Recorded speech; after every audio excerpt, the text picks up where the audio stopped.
ಬೆಂಗಳೂರಿನ ಜನರೇ ಎಚ್ಚರ ಎಚ್ಚರ. ಲಕ್ಷಾಂತರ ರೂಪಾಯಿ ಚಿನ್ನಾಭರಣ ಕದ್ದಂತಹ ಖದೀಮರು ಶೌಚಾಲಯ ಕಿಟಕಿಯ ಮೂಲಕ ನುಗ್ಗಿ ಕಳ್ಳತನ ಮಾಡ್ತಾರೆ. ಬೆಂಗಳೂರಿನ ಜನ ಎಚ್ಚರವಾಗಿರಬೇಕು ಇಂತಹ ಖದೀಮರಿಂದ. ಕಾರಣ ಹೇಗೆ ಕಳ್ಳತನ ಮಾಡ್ತಾರೆ ನೋಡಿ. ಲಕ್ಷಾಂತರ ರೂಪಾಯಿ ಚಿನ್ನಾಭರಣವನ್ನ ಕದಿಯುವಂತ ಖದೀಮರು ಶೌಚಾಲಯ ಕಿಟಕಿಯ ಮೂಲಕ ನುಗ್ಗಿ ಕಳ್ಳತನ ಮಾಡೋದು ಇವರ ಮಾಮೂಲಿ ಕಾಯಕ ಆಗಿದೆ.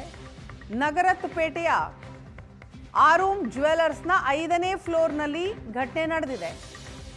ಲಕ್ಷಾಂತರ ರೂಪಾಯಿ ಮೌಲ್ಯದ ಚಿನ್ನದ ಗಟ್ಟಿ ಕಳ್ಳತನ ಮಾಡಿರ್ತಾರೆ ಈ ಖದೀಮರು.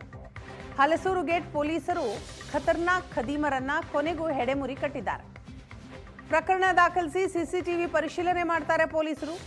ರೌಡಿ ಶೀಟರ್ ಸೇರಿ 3 ಆರೋಪಿಗಳನ್ನ ಸದ್ಯ ಅರೆಸ್ಟ್ ಮಾಡಿದ್ದಾರೆ. ಆ 3 ಯಾರು ಅಂತ ನೀವು ಸ್ಕ್ರೀನ್ ನಲ್ಲಿ ನೋಡ್ತಾ ಇದ್ದೀರಿ. 12 ಲಕ್ಷ ಮೌಲ್ಯದ 84 ಗ್ರಾಂ ಚಿನ್ನದ ಗಟ್ಟಿಯನ್ನ ಪೊಲೀಸರು ವಶಕ್ಕೆ ಪಡೆದಿದ್ದಾರೆ.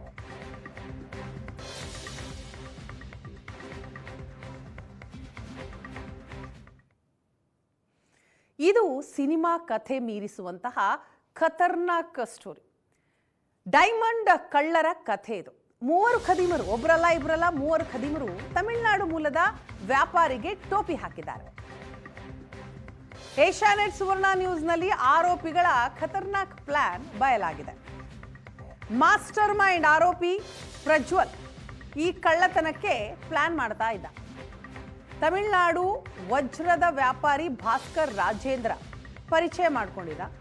ನೀವು ಬೆಂಗಳೂರಿಗೆ ವಜ್ರದ ಒಡವೆ ತನ್ನಿ ಅಂತ ಈ ಪ್ರಜ್ವಲ್ ಹೇಳಿದ್ದ. ಪ್ರಜ್ವಲ್ ಮಾತನ್ನ ಕೇಳಿ ಬೆಂಗಳೂರಿಗೆ ವಜ್ರದ ಆಭರಣವನ್ನ ತಂದಿದ್ರು ಭಾಸ್ಕರ್. ಸ್ನೇಹಿತರಾದ ಹರೀಶ್ ಮತ್ತೊಬ್ಬ ವ್ಯಕ್ತಿಯ ಜೊತೆ ಸೇರ್ಕೊಂಡು ವಂಚನೆ ಮಾಡಿದ್ದಾನೆ. ಪ್ರಜ್ವಲ್ ಮಾತನ್ನ ನಂಬಿ ಮೇ 18ರಂದು ಲಾಡ್ಜ್ನಲ್ಲಿ ಭಾಸ್ಕರ್ ತಂಗಿರ್ತಾರೆ.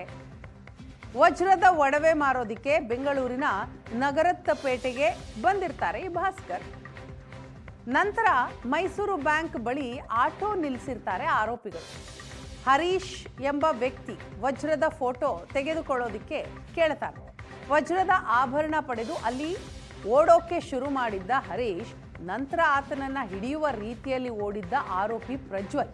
ಪೊಲೀಸರು ವಿಚಾರಣೆ ಮಾಡಿದಾಗ ಈ ಕಳ್ಳರು ಮಾಡಿದಂತಹ ಪ್ಲಾನ್ ಏನಿದೆ ಅದೆಲ್ಲವೂ ಕೂಡ ಬಯಲಾಗಿದೆ.